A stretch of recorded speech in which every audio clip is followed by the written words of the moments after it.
إن الحمد لله نحمده ونستعينه ونستغفره ونعوذ بالله تعالى من شرور أنفسنا ومن سيئات أعمالنا من يهده الله فلا مضل له ومن يضلل فلا هادي له وأشهد أن لا إله إلا الله وحده لا شريك له وأشهد أن محمدا عبده ورسوله يا أيها الذين آمنوا اتقوا الله حق تقاته ولا تموتن إلا وأنتم مسلمون يا أيها الناس اتقوا ربكم الذي خلقكم من نفس واحدة وخلق منها زوجها وبث منهما رجالا كثيرا ونساء واتقوا الله الذي تساءلون به والأرحام إن الله كان عليكم رقيبا يا أيها الذين آمنوا اتقوا الله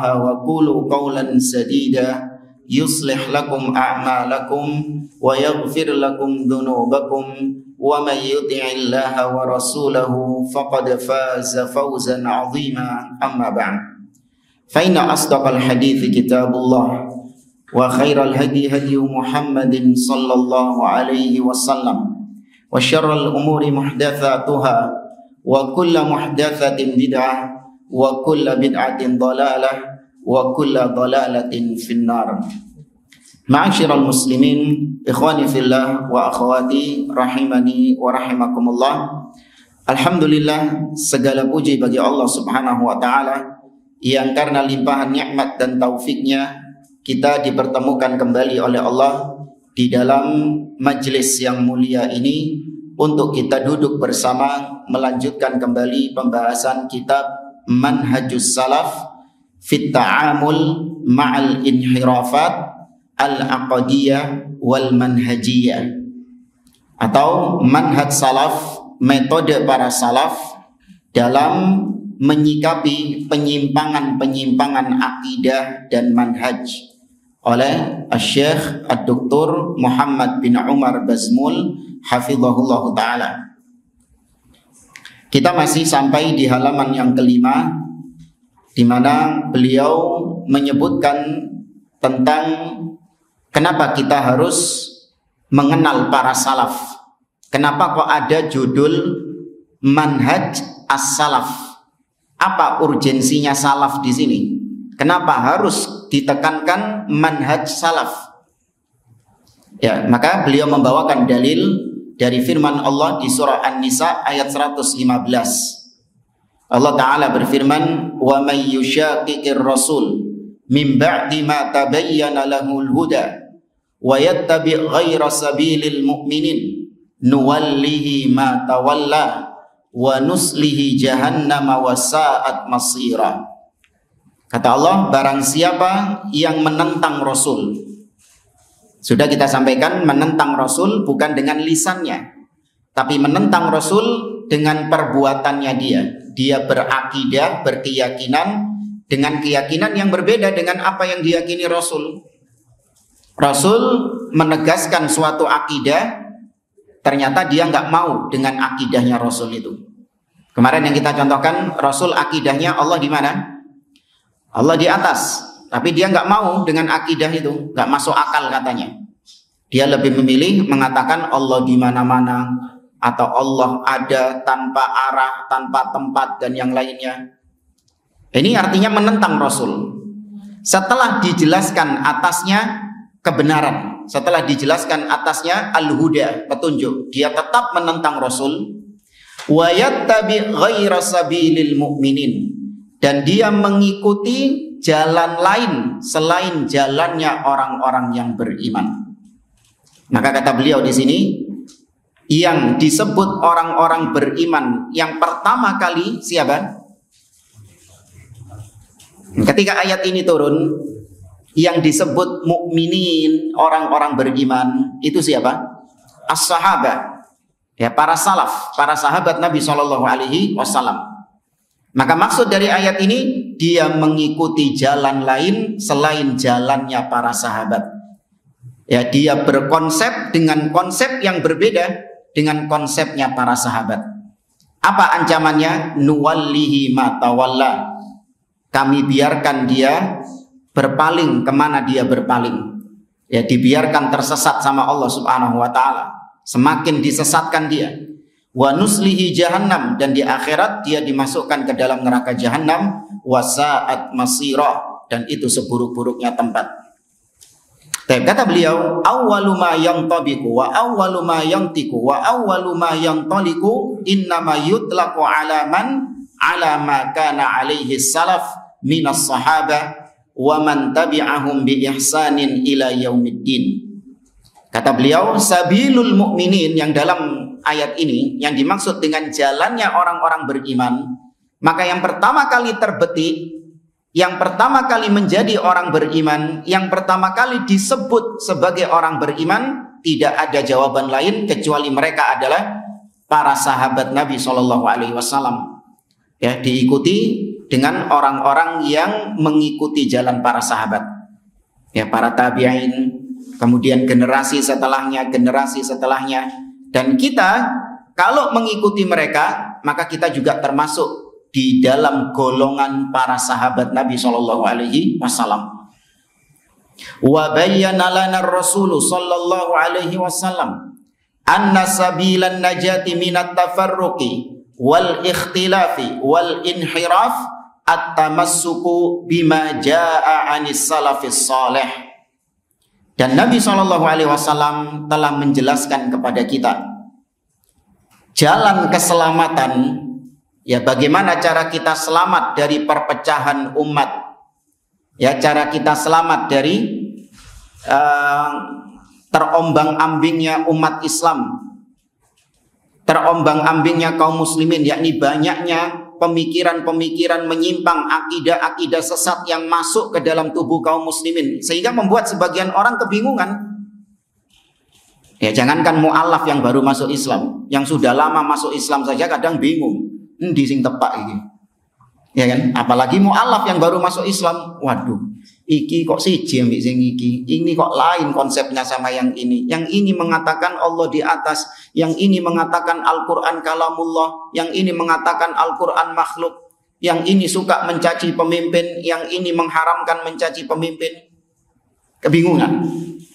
Maka supaya nggak bingung, jalan supaya kita selamat dari perpecahan tersebut, perselisihan tersebut adalah dengan cara at-tamassuk, berpegang teguh dengan apa-apa yang dijalankan atau dipraktekkan oleh para salafus saleh, yaitu para sahabat dan generasi setelahnya. Itu. Ya, maka kenali kebenaran, niscaya engkau akan mengetahui orang-orangnya. Ya, konsepnya itu adalah kenali dulu kebenaran itu. Setelah kau tahu kebenaran, baru kau tahu siapa orang-orang yang di atas kebenaran itu. Faqad jaa'a fil hadits 'anil Rasul sallallahu alaihi wasallam annahu dzakara annal yahuda iftaraqat ala 71 firqatan. Di dalam hadis Nabi sallallahu alaihi wasallam menyebutkan bahwa Yahudi alaihim la'inullah, semoga Allah melaknat mereka, Yahudi terpecah belah menjadi 71 firqah, berpecah belah menjadi 71 kelompok. Wa anna nasara ala ithnataini wa sab'ina firqah, sedangkan Nasara terpecah menjadi 72 firqah. Wa anna hadhil ummah sataftariqu ala 73 firqah. Adapun umat ini, maksudnya umat Islam, itu terpecah menjadi 73 firqah, 73 kelompok. Kulluha finnar illa wahidah. Semua firqah-firqah itu terancam masuk neraka, kecuali hanya satu yang selamat dari neraka. Qila man hiya ya Rasulullah. Ketika Nabi ditanya siapa yang satu itu ya Rasulullah, maka Nabi menjawab, fi riwayah hiyal jamaah. Kata Nabi, satu golongan itu adalah al-jamaah. Nanti akan kita bahas tentang al-jamaah ini. Wa fi riwayah, dan dalam riwayat yang lain, Nabi mengatakan satu kelompok ini adalah ma ana alaihi wa ashabi, yaitu yang berada di atas aku dan para sahabatku berada di atasnya sekarang. Yaitu konsep yang aku dan para sahabat berada di atasnya. Nah, itu yang selamat. Tapi ikhwani fillah rahimani wa rahimakumullah. Dari hadis tadi, kata para ulama, umat Islam itu terpecah menjadi 73 firqah. Dan perpecahan ini terjadi pasca wafatnya Nabi SAW. Bukan ketika Nabi masih hidup, enggak. Ya, ketika Nabi masih hidup, Islam cuma satu. Ya kan? Islam hanya satu model saja. Baru setelah Nabi wafat, mulai kaum muslimin kemasukan firqah-firqah yang menyimpang. Diawali dengan firqah apa yang pertama dalam Islam?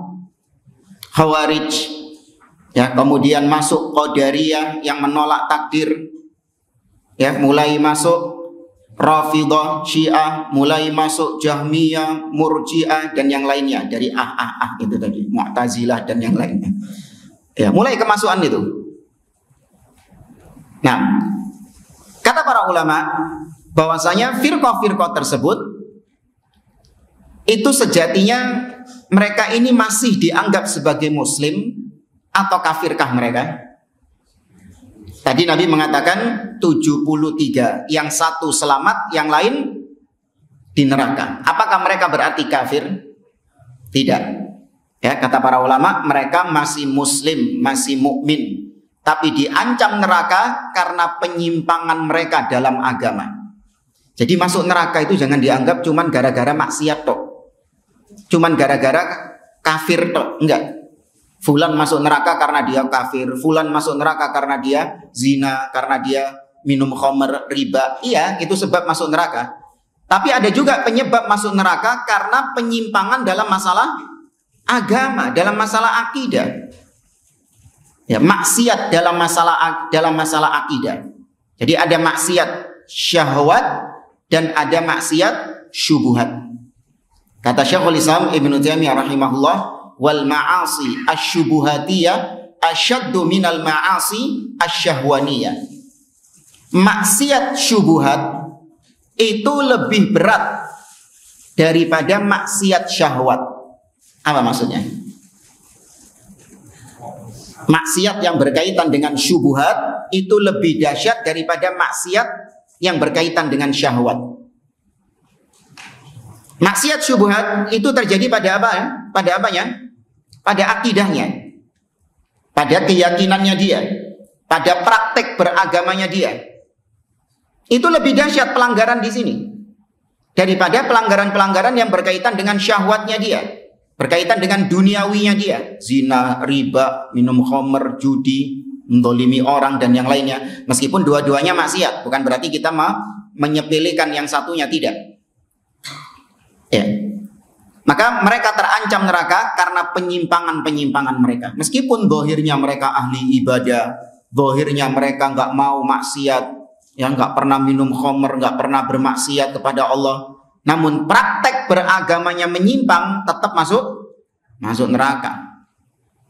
Ya, maka bagi orang tua itu jangan terlalu euforia dulu, jangan terlalu senang dulu ketika anaknya, oh anakku masya Allah soboy masjid, ya, anakku sekarang masya Allah rajin datang ke pengajian. Ya, orang tuanya nggak tahu pengajiannya siapa. Dia ini berguru kepada siapa? Ya, jangan terus senang daripada anaknya tonggo tiap hari isinya mabuk, tiap hari isinya maksiat, tiap hari gak tahu sobo masjid. Nah, anakku masya Allah tiap hari sobo masjid. Loh, lihat dulu, jangan-jangan ternyata anaknya ikut pemikiran-pemikiran yang menyimpang, yang sesat. Ya, tahu-tahu anaknya pulang-pulang sudah gepuk-gepuk dada. Loh, bahaya. Apa itu? Rafidah. Dan ada terjadi.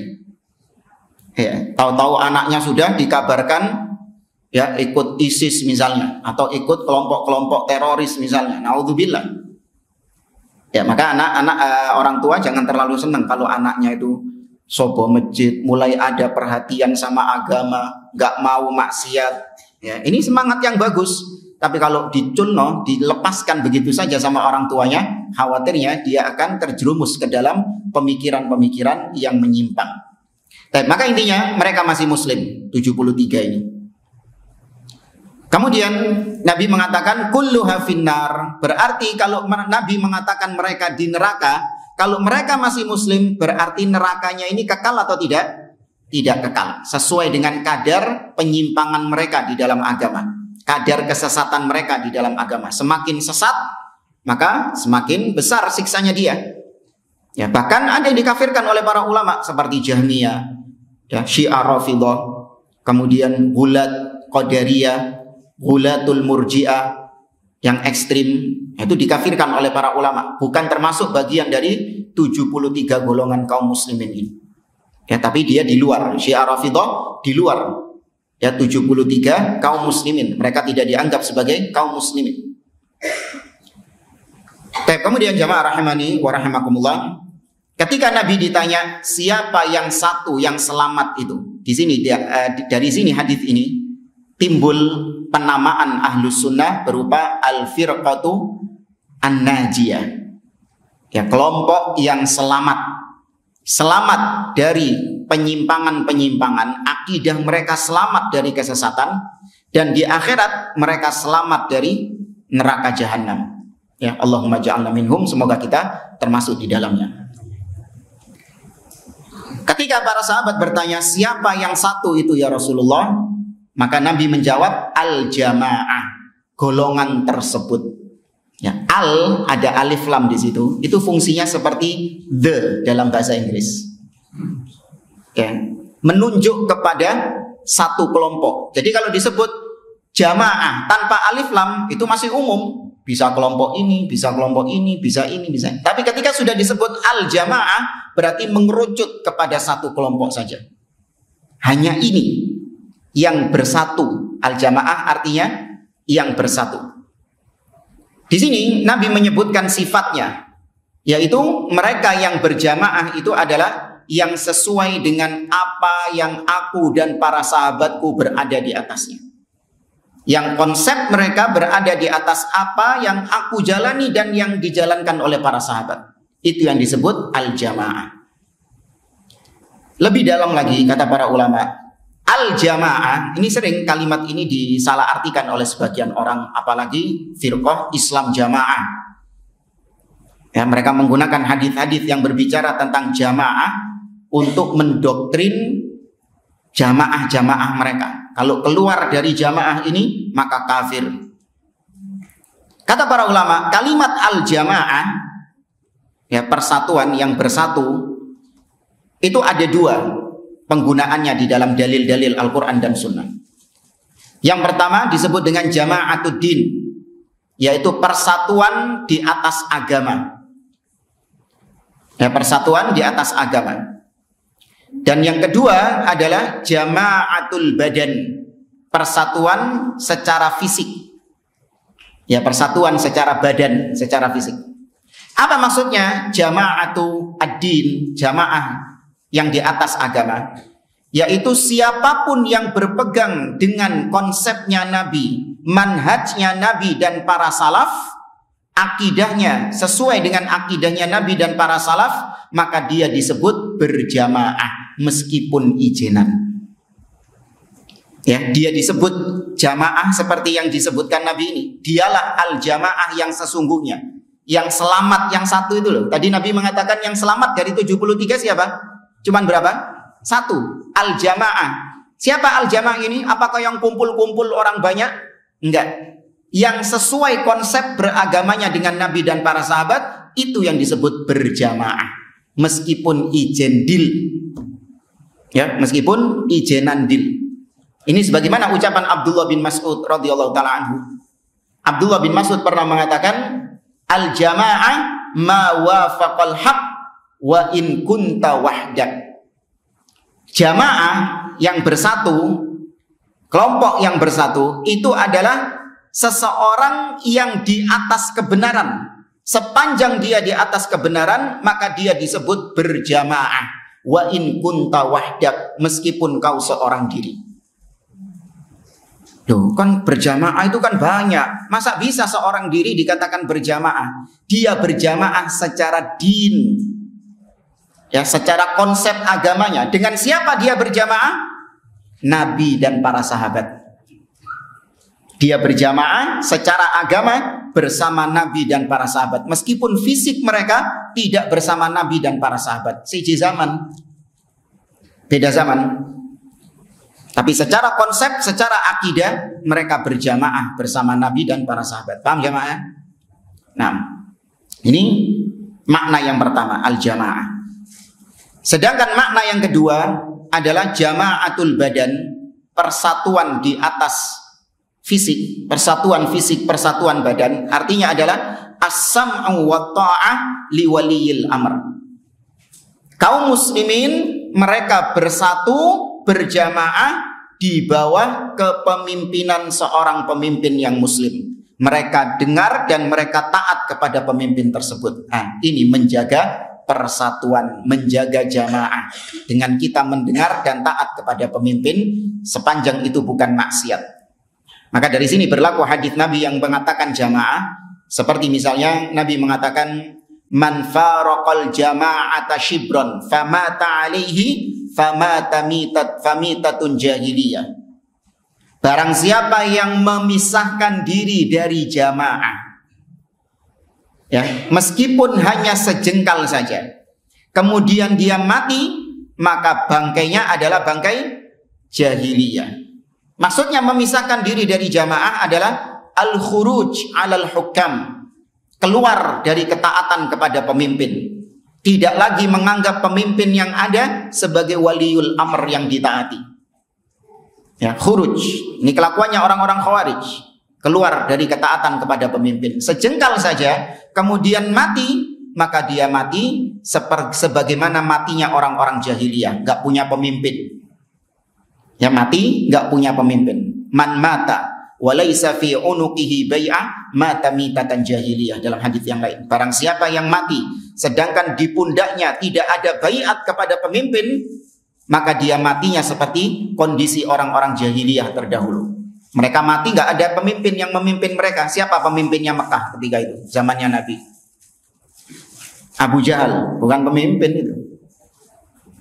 Siapa pemimpinnya Mekah di zaman Nabi SAW? Sebelum Fathu Mekah. Kalau sudah Fathu Mekah, ya Nabi pemimpinnya. Nah, ketika Nabi, Abu Sufyan bukan itu tokoh. Abu Jahal bukan itu tokoh juga. Kita mengatakan pemimpin seperti di Romawi. Romawi punya raja yang memerintah, kaisar. Di Persia ada Kisra yang memerintah. Di Habasyah ada An-Najasyi yang memerintah. Nah, kalau di Hijaz, Quraisy itu kaumnya, orangnya siapa yang memerintah mereka? Nggak ada. Mereka nggak punya pemimpin karena di antara tabiat mereka adalah nggak mau punya pemimpin karena keterhinaan kalau mereka sampai dipimpin sama orang. Mereka menganggap superior kalau mereka bebas melakukan apapun yang mereka inginkan tanpa terikat dengan aturan-aturan pemimpin tersebut. Ya, itu disebutkan oleh Syekh Muhammad bin Abdul Wahab di Masail al-Jahiliyah. Ya, salah satu poin di poin yang ketiga, Masail al-Jahiliyah, kebiasaan orang-orang Quraisy adalah mereka menganggap menyelisihi pemimpin itu adalah kehebatan, sedangkan taat kepada pemimpin itu berarti kehinaan. Ngapain nanti taat sama pemimpin? Nah, itu sifatnya orang-orang jahiliyah. Kita kembali ke sini. Al-jamaah yaitu mereka yang berada di atas jalanku dan jalannya para sahabatku. Maka dengan ini kita katakan konsepnya Nabi, jalannya Nabi dan para sahabat itu pasti hak, pasti benar, dan itulah yang pasti selamat. Ya, nggak usah ragu antum. Jalan agama yang diajarkan Nabi dan dijalankan para sahabat hak atau batil? Masih ragu nih jamaah ini. Hak, pasti hak, pasti di atas, pasti benar. Gak boleh ada keraguan. Ojo-ojo Nabi keliru. Ya, jangan-jangan para salaf itu keliru. Enggak, pasti benar jalan mereka, akidah mereka itu pasti benar. Adapun kita, ya kita yang meniti manhaj salaf, yang berjalan di atas manhaj salaf, pasti benar enggak? Tidak. Ya, kalau kita tidak maksum, orangnya tidak maksum, tapi konsepnya pasti maksum. Maka di sini terbantahkan tuduhan orang-orang bahwasanya Salafi itu sudah ngerasa paling benar. Ya, Salafi itu yang megang kuncinya surga. Ya, yang lain dikatakan sesat, dikatakan ahli bid'ah, dikatakan menyimpang, deetok sing mlebu surga. Ini gagal paham. Ya, kita nggak pernah mengatakan bahwa kita ini sudah pasti dijamin apa? Dijamin surga, nggak boleh. Tapi yang kita tegaskan adalah konsep beragama yang ditinggalkan Nabi dan para sahabat itu sudah pasti benar. Selain konsep itu berarti pasti salah, pasti menyimpang. Simple. Ya, ini pernah kalau nggak salah kita sampaikan ya. Yang antara yang pola hidup sehat sama pola hidup nggak sehat itu masih ingat antum ya? Ya, nah itu sudah pernah kita sampaikan. Oke, kita lanjutkan di halaman yang ke-6. Idzan, maka dengan demikian luzumu ma kana alaihi rasulu sallallahu alaihi wasallam wa ashabu huwa sabilun najati min hadhil furqah. Maka komitmen dengan manhajnya Rasul, dengan konsep beragamanya Rasul dan para sahabat, komitmen dengan itu adalah sabilun najat, jalan keselamatan, min hadhil furqah, dari perpecahan, wa hadzal ikhtilaf, dan dari perselisihan umat Islam yang kita lihat sekarang.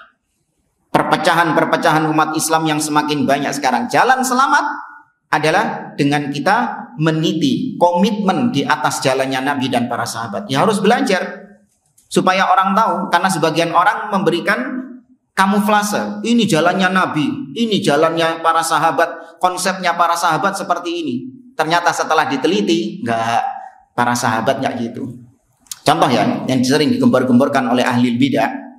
Mereka mengatakan bahwa konsepnya para sahabat dalam masalah asma wa sifat, bahwasanya para sahabat itu mentakwil ayat-ayat sifat. Ya, kata mereka gitu, dagangannya gitu kepada kaum muslimin. Para sahabat itu mentakwil. Jadi kalau para sahabat membaca ayat tentang sifat, seperti misalnya Allah mengatakan bal yadahu mabsutatan, kedua tangan Allah terbentang, maka konsepnya, metodenya para sahabat mentakwil tangan menjadi kekuasaan. Ya. Dipropagandakan itu konsepnya para salaf. Padahal kalau kita lihat riwayat-riwayat mereka yang sampai sekarang masih ada di tengah-tengah kita, dikumpulkan oleh para ulama dari zaman ke zaman. Bagaimana riwayat-riwayat dari para salaf dalam masalah asma wa sifat. Ya, mereka metodenya adalah itsbat, menetapkan sebagaimana datangnya dari Allah dan Rasulnya. Tidak mereka takwil-takwil kemana-mana. Tidak mereka artikan dengan ini, dan ini. Namun mereka tetapkan apa adanya. Ya, sebagaimana yang Allah sebutkan, tangan, maka mereka menetapkan juga tangan. Ya, dan riwayat-riwayat ini dikumpulkan dalam kitab-kitab akidah. Seperti misalnya yang paling banyaknya dikumpulkan dalam kitab Syarah Usul I'tiqad Ahli Sunnah wal Jamaah oleh Al-Imam Al-Lalaka'i rahimahullah ta'ala. Ya, ada sekitar 5-6 jilid. Isinya riwayat-riwayat dari para sahabat, para tabi'in, bagaimana akidah mereka tentang sifat-sifat Allah, bagaimana akidah mereka tentang Al-Quran, apakah makhluk atau kalamullah, itu dikumpulkan semuanya. Ya. Masih ada di tengah-tengah kita, maka pelajari untuk supaya kita selamat dari perpecahan umat dan dari perselisihan umat.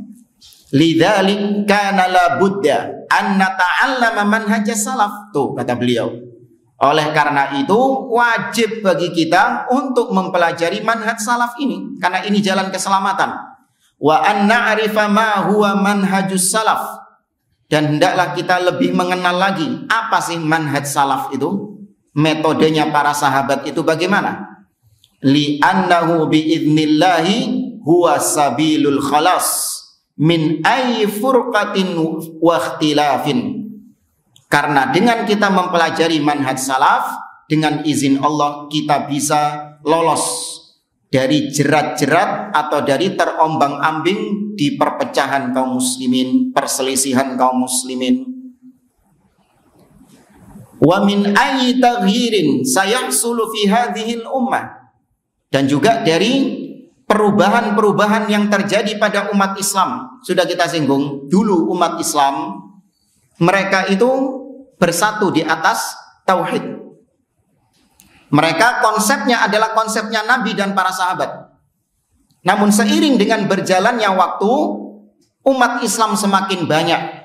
Semakin banyak, maka kualitas umat Islam berubah. Kalau dulu sahabat itu jumlahnya sedikit kan jika dibandingkan umat Islam sekarang. Akendi? Banyak sekarang. Sahabat dulu sedikit jika dibandingkan zaman setelahnya. Tapi yang sedikit ini itu benar-benar berkualitas. Tauhid mereka, ittiba mereka, bagaimana mereka benar-benar berpegang dengan sunnah, luar biasa. Namun ketika umat Islam semakin banyak, maka yang kualitasnya bagus ini semakin terpinggirkan, semakin minoritas. Yang mayoritas adalah yang kualitasnya jelek. Itu sudah menjadi sunnatullah ya. Kullu syai'in idza kathura rahus. Segala sesuatu kalau sudah banyak jumlahnya, maka kualitasnya pasti menurun. Itu konsep umum itu. Antum mau sebutin apa coba? Segala sesuatu kalau sudah banyak jumlahnya, kuantitasnya, pasti konsekuensinya kualitasnya menurun. Eling zaman biyen mobil. Mobil itu awal-awal keluar jumlahnya sedikit atau banyak? Sedikit jumlahnya mobil itu dulu. Ya, tapi kualitasnya gimana? Luar biasa kualitasnya. Tapi coba sekarang lihat, diproduksi secara massal, diproduksi sampai harganya murah, kualitasnya gimana? Kita lihat HP dulu. Ya kan, zamannya apa nih? Kayak gedang. Iya. Itu kualitasnya gimana? Dijatuhkan dari lantai berapa mungkin masih kuat itu. Kalau sekarang sudah retak, sudah buang, sudah kualitasnya sudah menurun. Ya, maka demikian juga umat Islam, jika jumlah mereka semakin banyak, maka kualitasnya menurun. Ya, ada perubahan di dalam kaum muslimin.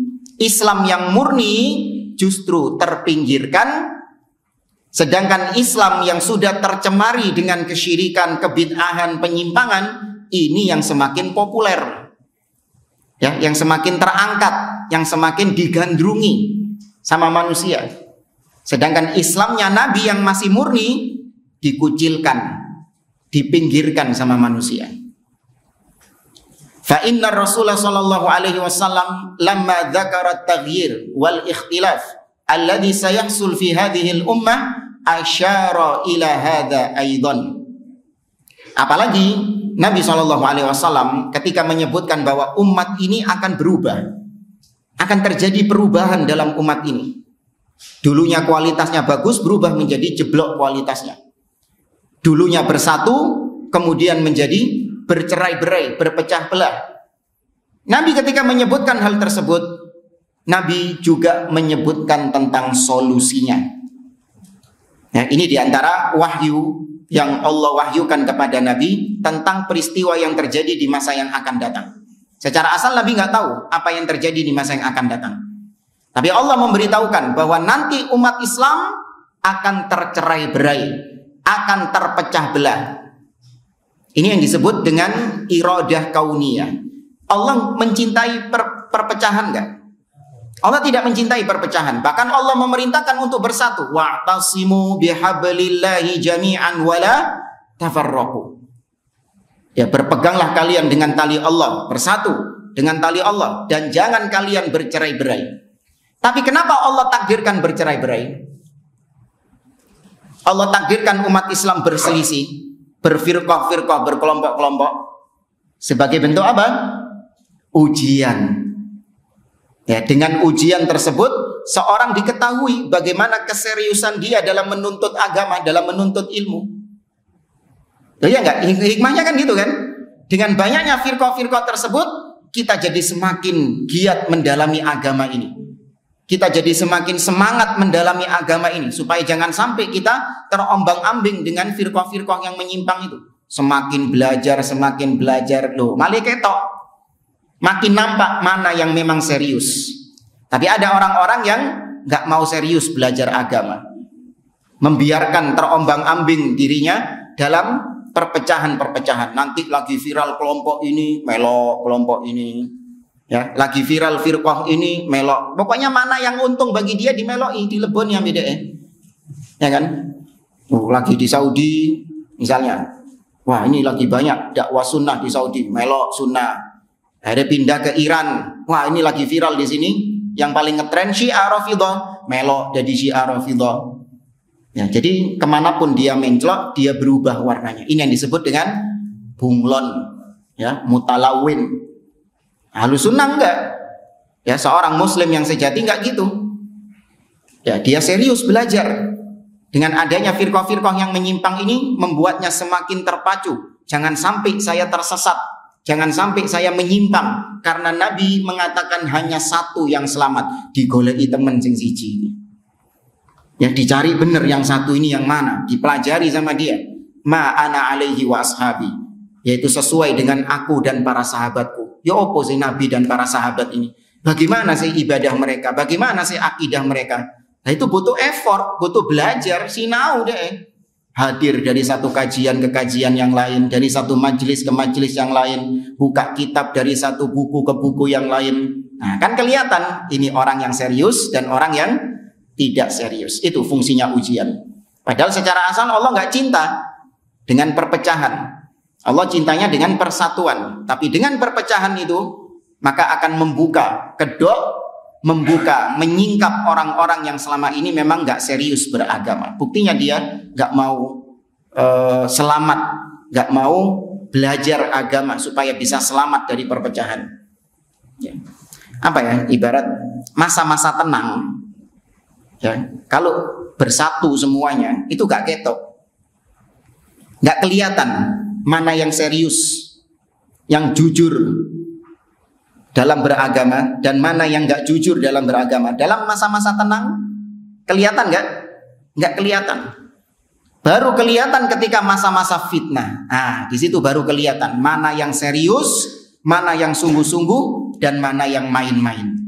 Itu kelihatan ketika masa-masa fitnah. Antum ketika mau nyebrang sungai itu airnya tenang gitu, ya, tenang airnya, nggak ada ombak, nggak ada aliran, tenang airnya. Antum bisa kelihatan nggak? Kalau di dalamnya ada buaya, ketika airnya tenang itu, mana yang buaya, mana yang ikan, bisa nampak nggak? Harus ada namanya ujian. Dilempar batu atau dilempar kayu, baru metu apa nih? Baru metu buaya nih, keluar buayanya. Ternyata harus dikasih umpan dulu, harus dikasih pancingan dulu. Atau misalnya kalau mungkin Anda pernah, ini pengalaman juga, ada kue apa ya? Ya kue lebaran biasanya gitu, ya kan? Belbokno umplung tau apa ngono. Kita mau makan, kalau cuman ngelihat gini, tenang, aman ini kuenya. Ya, aman, nggak ada binatangnya. Cuman dilihat dok, masa tenang. Nggak ketahuan kalau ternyata di dalamnya itu ada semutnya. Aman, dicupuk. Barang ketika dikunyah, semut tok ternyata. Bagaimana supaya selamat? Digetrok disik, tek. Nah, baru ketika ada ujian, ada goncangan, keluar semua apanya? Semutnya keluar semua. Ternyata akeh semut ini. Itu harus digoyang dulu jangan. Baru keluar hakikatnya kue ini tadi. Kalau nggak digoyang, nggak ketahuan kue ini. Nah, demikian juga manusia, kaum muslimin dikasih ujian, digoyang, ya, baru keluar hakikat orang tersebut. Mana yang memang serius, sungguh-sungguh belajar Islam, dan mana yang gak serius, belajar Islam. Ya. Kita lanjutkan. Nabi mengisyaratkan dalam hadis yang diriwayatkan oleh Abu Najih Al-Irbad ibn Sariyah lamma qala Abu Najih. Hadis yang diriwayatkan oleh Al-Irbad bin Sariyah, hadis yang disebut dengan hadis iftiraqul ummah, perpecahan umat. Bukan, hadis ini disebut dengan hadis wasiat perpisahan Nabi Shallallahu Alaihi Wasallam. Ya. Kata Al-Irbad bin Sariyah, wa'adana Rasulullah Shallallahu Alaihi Wasallam maw'idatan, wajilat minhal qulub, wa dharafat minha al-uyun. Kata Al-Irbad, pernah suatu ketika kami para sahabat diberi wejangan. Nabi memberi wejangan kepada kami, maw'idah. Ya, yang mana maw'idah ini benar-benar membuat hati kita bergetar dan membuat mata kita berlinang air mata. Ya, tapi Ustadz, saya kalau baca hadis ini kok gak koyok para sahabat ya. Ya lain yang menyampaikannya. Ya, ucapannya ucapan Nabi, tapi kalau yang menyampaikannya bukan Nabi, ya nggak bergetar hati antum. Ya, nggak menangis mata antum. Tapi ini para sahabat mendengar ucapan ini dengan dari lisan langsungnya Nabi Shallallahu Alaihi Wasallam. Ya apa gak gemeter hati ini? Bagaimana nggak menangis mata mereka kalau yang mengucapkan adalah Rasul Shallallahu Alaihi Wasallam. Antum kalau baca Quran, surat Al-Baqarah, surat Ali Imran gitu, nangis nggak kadang? Tapi kalau antum sholat di belakang imam yang suaranya bagus, merdu, ya di belakang Syekh Abdurrahman As-Sudes misalnya, nangis masih gak mudeng artinya apa, masih gak paham artinya apa, melok nangis karena yang menyampaikannya beda. Ya, yang menyampaikannya itu beda. Nah, bagaimana dengan sahabat? Sahabat ini bukan sholat mendengar bacaan Syekh Sudes, bukan. Mereka sholat mendengar bacaan Rasul Shallallahu Alaihi Wasallam. Tuh nikmatnya menjadi sahabat. Fakulna, maka ketika itu kami mengatakan, ya Rasulullah, ka'annaha mau'idatu muwaddi' fa'ausina. Wahai Rasulullah, kok seakan-akan wasiatmu ini, wejanganmu ini seperti wejangan orang yang mau berpisah, yang mau say goodbye, yang mau berpergian jauh.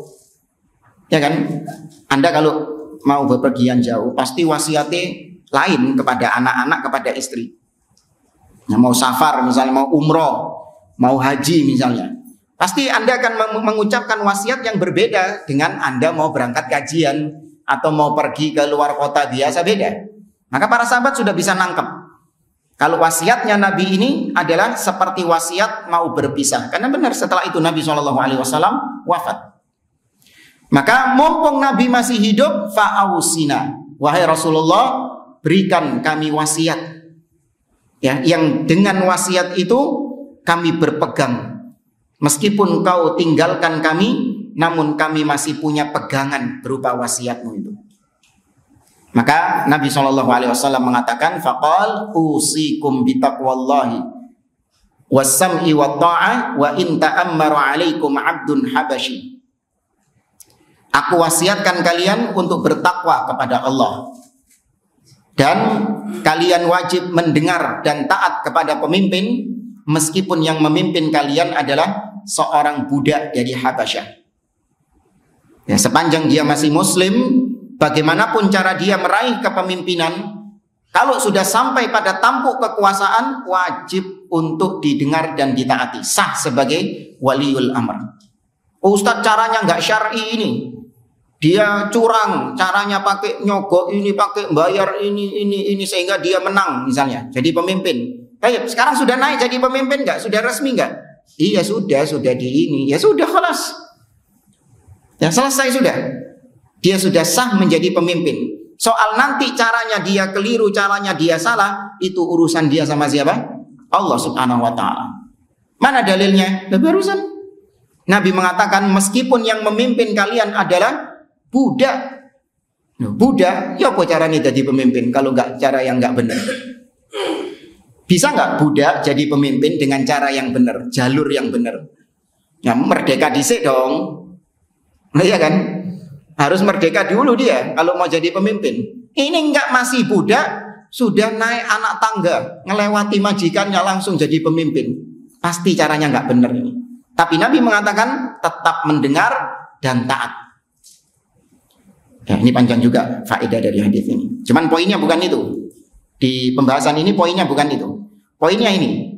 Kata Nabi, wa innahu may ya'ish minkum fasayara ikhtilafan katsira. Karena sesungguhnya barang siapa di antara kalian yang hidup sepeninggalku nanti, maka dia akan melihat perselisihan, perpecahan yang banyak. Berarti menunjukkan bahwa di zaman Nabi masih belum ada perpecahan ini. Sepeninggal Nabi, tepatnya pasca wafatnya Umar ibn Khattab.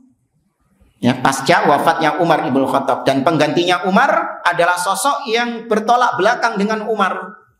Umar dengan gaya kepemimpinannya yang keras, yang tegas, nggak ada yang berani macam-macam, digantikan sama Utsman bin Affan yang memiliki sifat pemaaf, sabar, pemalu, kalem. Itu sifatnya Utsman bin Affan.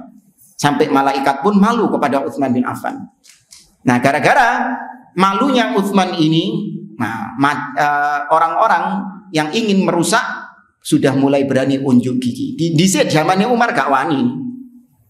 Ya, dulu ketika zaman Umar berani berbuat seperti itu, gak berani mereka. Baru ketok sekarang Utsman orangnya sabar, kalem, wah muncul mereka ke permukaan. Berputar nggak? Konsep kisah ini berputar nggak? Terjadi juga nggak sama sekarang? Iya. Wa tilkal ayyamu nudawiluha bainan nas. Demikianlah hari kami putar di antara manusia. Apa yang terjadi sekarang itu sudah terjadi di zaman dahulu. Ya. Di masa pemerintahan tertentu ada orang-orang yang nggak berani muncul karena pemerintahnya tegas. Ada gerakan-gerakan seperti itu langsung ya diberantas.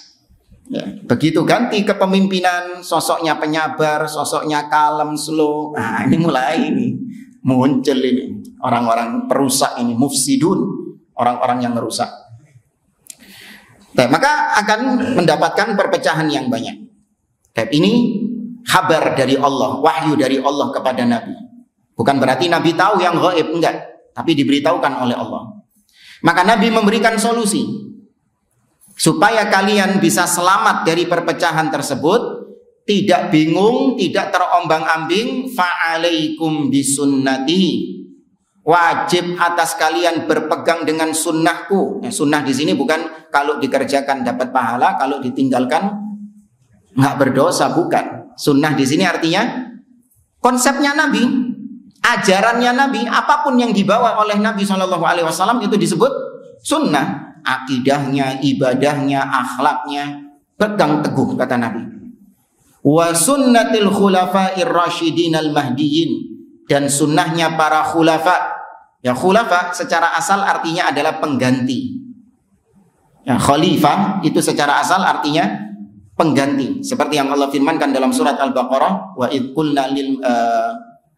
qala rabbuka lil malaikati inni ja'ilun fil ardi khalifah.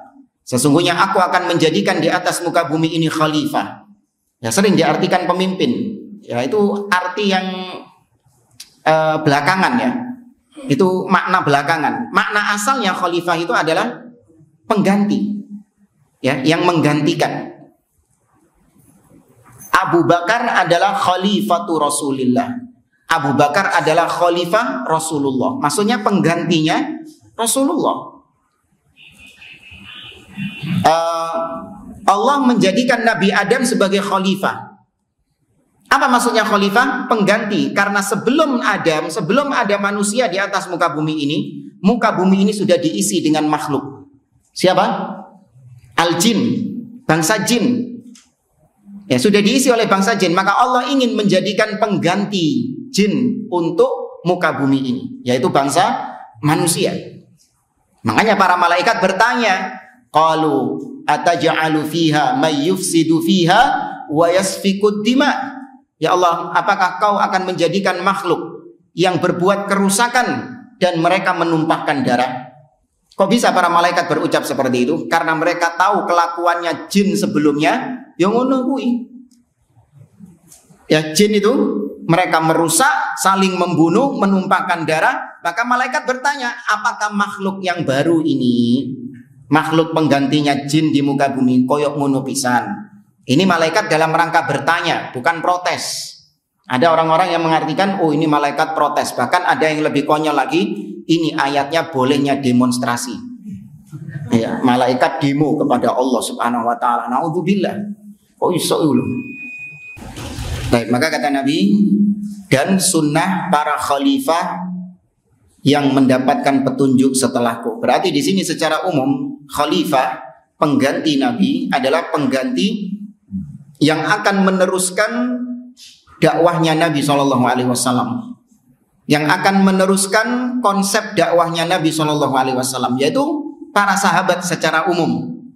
Itu masuk dalam ucapan al-khulafa dalam ayat ini. Tapi lebih khusus adalah khalifah-khalifah pengganti Nabi dalam pemerintahan beliau, yaitu 4 khalifah, Abu Bakar, Umar, Utsman, dan Ali. Itu secara khususnya. Tapi secara umum para sahabat seluruhnya itu bisa dikatakan khalifah juga enggak? Khalifah, ya. Tapi khalifah dalam dari sisi agama, karena mereka yang meneruskan dakwahnya Nabi SAW. Maka pegang itu, ya, sunnahnya Nabi dan sunnahnya para sahabat. Di sini bukan berarti beda ya. Nabi punya sunnah sendiri, para sahabat punya sunnah sendiri yang berbeda dengan sunnah Nabi. Enggak, sama. Hanya saja disebutkan secara berbeda. Itu disebabkan karena kata para ulama, berpegang dengan sunnah Nabi itu harus dengan cara pemahamannya para sahabat, harus dengan cara sunnahnya para sahabat. Ini yang menyebabkan Al-Imam Ahmad bin Hanbal ketika menyebutkan usulus sunnah, beliau tidak menyebutkan Al-Quran dan sunnah, Al-Quran dan hadis, tapi langsung disebutkan secara ringkas, usulus sunnati indana at-tamassuk bima kana alaihi as-sahabah. Pokok-pokok sunnah di sisi kami adalah berpegang teguh dengan apa yang dipegang oleh para sahabat. Loh, kok langsung mencolot para sahabat, loncat para sahabat? Kenapa kok nggak mengatakan berpegang teguh dengan Al-Quran dan Sunnah, dengan pemahaman para sahabat? Kenapa kok nggak seperti itu? Kemana kok nggak disebutkan Al-Quran dan Sunnahnya? Kok langsung pemahaman para sahabat? Nah, itu meringkas. Ketika disebutkan pemahaman para sahabat, otomatis para sahabat pasti berpegang dengan Quran dan Sunnah. Ya, konsepnya para sahabat pasti Al-Quran dan As-Sunnah. Jadi dipersingkat oleh Imam Ahmad. Kemudian Nabi mengatakan, "Addu 'alaiha bin nawajid." Gigit sunnah itu dengan gigi geraham kalian. Ya, gigi geraham itu adalah cokotan, gigitan. Ya, gigitan yang paling erat dari semua anggota tubuh kita yang bisa menggigit, yang bisa mencengkram. Ya, antum bisa mencengkram apa? Tangan, bisa mencengkram apa lagi? Nulis tangan tok. Ya, yang bisa mencengkram tangan tok. Nah, cengkraman tangan jika dibandingkan dengan cengkraman gigi itu jauh lebih kuat cengkraman gigi. Ucule wangel gitu maksudnya. Ya meskipun resikonya gigi ini rompal nek dipokso. Tapi setidaknya cengkramannya itu lebih kuat daripada anggota tubuh yang lain. Ini disebut oleh para ulama dengan kinayah. Ya, kinayah ini artinya tidak secara letterlek kita menggigit sunnah dengan gigi geraham. Jadi nanti jangan saya ingin mengamalkan hadis ini Ustaz. Ya, ada sunnah, Sahih Bukhari, Sahih Muslim, copot digigit nang dindi nyopot kitab Sahih Bukhari gitu. Enggak secara letterlek. Ya, tapi maksudnya adalah ketika kau digoyang, ketika badai fitnah menimpamu, maka jangan sampai sunnah yang sudah kau pegang ini kau lepaskan. Pertahankan. Ya, pertahankan meskipun dengan menggigit dengan gigi geraham kalian. Ya, meskipun resikonya gigimu rompal, katakanlah resikonya apapun, jangan sampai fitnah menyebabkan engkau melepaskan sunnah ini. Ya, ujian-ujian jangan sampai menyebabkan engkau melepaskan agama ini, melepaskan akidah ini. Ini sudah kita bahas di kitab sebelumnya ya. Ats-tsabat 'alal manhaj. Ya, bertahan di atas manhaj. Ini juga disebutkan hadis ini. Wa iyyakum wa muhdatsatil umur, dan jauhkan diri kalian dari perkara-perkara yang baru di dalam agama. Baik. Satu atau dua pertanyaan? Satu aja. Cok dua. Ya. Satu aja. Ya. Enggak jadi, Bu. Oh, jadi. Ya. Pertanyaannya Ustaz, Bismillahirrahmanirrahim. Berarti yang Ustaz sampaikan tadi akan umatku akan berbicara menjadi 73 golongan. Iya. Berarti Syiah itu juga Islam ya Ustaz? Enggak. Syiah Rafidhah itu dikafirkan oleh para ulama. Ya, Syiah Rafidhah. Memang banyak ya, kalau diperinci secara Syiah Rafidhah atau Syiah secara umum itu ada 3 tingkatannya. Ada Syiah yang mutawassit, yakni yang masih tidak dikafirkan oleh para ulama. Artinya kesesatannya masih ringan. Yaitu mereka hanya mengutamakan Ali di atas Utsman bin Affan radhiyallahu taala anhu. Mereka menganggap Ali lebih afdol daripada Utsman. Ya, itu sudah dikatakan sebagai Syiah. Ya, atau Ali lebih afdol daripada Abu Bakar dan Umar. Ya, Ali lebih afdol daripada Abu Bakar dan Umar. Ini juga dikatakan Syiah. Maka ini menyimpang, meskipun penyimpangannya tidak sampai mereka keluar dari Islam. Karena yang disepakati oleh para ulama, yang paling afdol siapa? Setelah Nabi, Abu Bakar, kemudian Umar, kemudian Utsman, kemudian Ali bin Abi Thalib. Itu yang disepakati. Nah, ini Syiah yang masih ringan, meskipun tetap salah, tapi nggak sampai kafir. Tapi kebanyakan, itu jarang Syiah kayak gitu itu. Dulu perawi-perawi hadis ketika dikatakan tasyayyu, ya, ini orang ada Syiahnya, maksudnya Syiah seperti itu, lebih mengutamakan Ali bin Abi Thalib, tapi tidak mengkafirkan Abu Bakar dan Umar. Nah, kebanyakan yang ada sekarang itu adalah Syiah Rafidhah, Ithnai Asyriyah, Syiah Batiniyah, Syiah Nusairiyah, Syiah Ibadiyah, yang mereka semua ini kufur. Ya, akidahnya sesat. Ya, kesesatannya itu luar biasa sampai dikafirkan oleh para ulama. Nah, jadi mereka bukan Islam meskipun mereka mengaku-ngaku sebagai Muslim. Enggak, kita tidak menganggap mereka sebagai Muslim. Allah. Saya sampaikan bahwa itu masih Islam, tapi nanti bisa masuk surga karena dia Muslim. Terus di arah itu ditanyakan Ustaz, misalnya kita beragama Islam, itu ditanya Sunni apa Syiah? Iya. Adapun secara zahir ya, secara zahir, karena Syiah itu menampakkan diri sebagai Muslim, ya, sehingga kita nggak tahu, ya, sehingga kita tidak mengetahui apakah dia ini Muslim, ya, Ahlus Sunnah, ataukah dia ini Syiah Rafidhah. Maka kalau kita nggak tahu, ya kita hukumi dia sebagai Muslim. Apalagi Syiah itu punya apa? Taqiyah.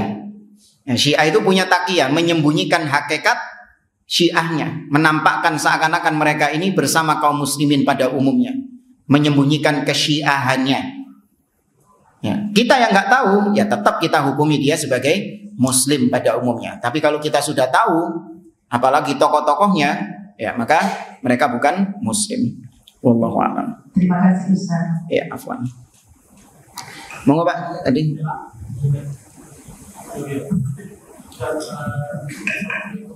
Waalaikumsalam. Aku mengatakan kepada Rasulullah, Rasulullah bilang masalah bid'ah itu sekelas umat itu merasa musik yang ada sama sampai ini berkata pada Rasulullah, jangan sampai saya hidup di akhir zaman. Nah, itu hikmahnya gimana? Jadi memang akhir zaman ini memang hikmah zaman itu sangat membuat kekal seorang umat yang sampai berubah ya Pak. Iya, yaitu hadis yang disebutkan dari Hudzaifah ibnul Yaman. Ya, Umar ibn Khattab pernah bertanya kepada Hudzaifah ibnul Yaman tentang fitnah-fitnah yang terjadi di akhir zaman. Ya, di antara hadis yang disebutkan tentang fitnah-fitnah akhir zaman, du'atun ala abwabi jahannam, yaitu banyaknya dai-dai yang mengajak manusia kepada neraka jahanam, kepada pintu-pintu neraka jahanam. Seolah-olah mereka mengajak kepada surga, namun ternyata mereka mengajak kepada neraka jahanam, mengajak kepada kesyirikan, mengajak kepada penyimpangan-penyimpangan. Ya, itu tidak didapati di zaman Umar ibn Khattab. Sehingga ketika mendengar hadis-hadis tersebut, Umar merasa ngeri kalau hidup di zaman itu. Ya. Nah, sekelas Umar ibn Khattab merasa ngeri itu dikarenakan kesucian hati mereka, hati beliau, karena keikhlasan beliau dalam menjalankan agama, karena takutnya beliau terhadap Allah Subhanahu wa taala, sehingga beliau ketakutan. Ya, jangankan tentang hadis akhir zaman, Umar itu sudah divonis surga sama Nabi Shallallahu alaihi wasallam. Iya kan? Tapi ketika Nabi membocorkan nama-nama daftar orang-orang munafik kepada Hudzaifah ibnul Yaman, Umar masih takut kalau namanya ada di dalam daftar orang-orang munafik itu. Bayang, padahal sudah dijamin surga, tapi masih ada kekhawatiran. Ya, mungkin saya dijamin surga, tapi surganya belakangan paling. Ya, kayak Umar memikir seperti itu. Bukan nggak percaya sama Nabi, enggak. Makanya Umar tanya kepada Hudzaifah, apakah aku termasuk di antara orang-orang yang disebutkan oleh Nabi dari daftar orang-orang munafik itu? Ya, ini disebabkan karena keikhlasan mereka, ya, bagaimana kesucian hati mereka, ya, sehingga mereka takut dengan hal-hal demikian. Dibacakan hadis, bergetar hati mereka, berlinang air mata. Yang kita kalau ada di zaman tersebut belum tentu kita sebagaimana para sahabat. Ya, makanya Allah itu Maha tahu. Kita ini memang orang-orang yang modelnya memang cocok hidup di zaman sekarang. Ya, model-model potongan-potongan kayak kita ini, nah itu cocoknya hidup di zaman sekarang. Nggak cocok jadi sahabat. Nggak cocok jadi sahabat itu. Allah Maha tahu. Ya, wallahu a'lam. Cukup ya? Nah, kita akhiri. Subhanakallahumma wa bihamdik, asyhadu an la ilaha illa anta, astaghfiruka wa atubu ilaik. Assalamualaikum warahmatullahi wabarakatuh.